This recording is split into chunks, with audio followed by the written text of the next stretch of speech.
Okay, this is first experiment with biogas for the propane refrigerator.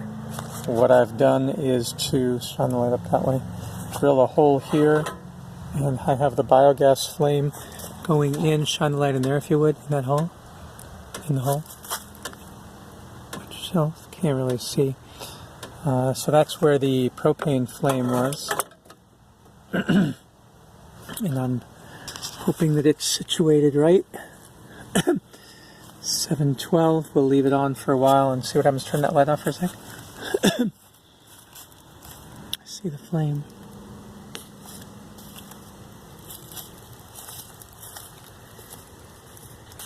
Okay.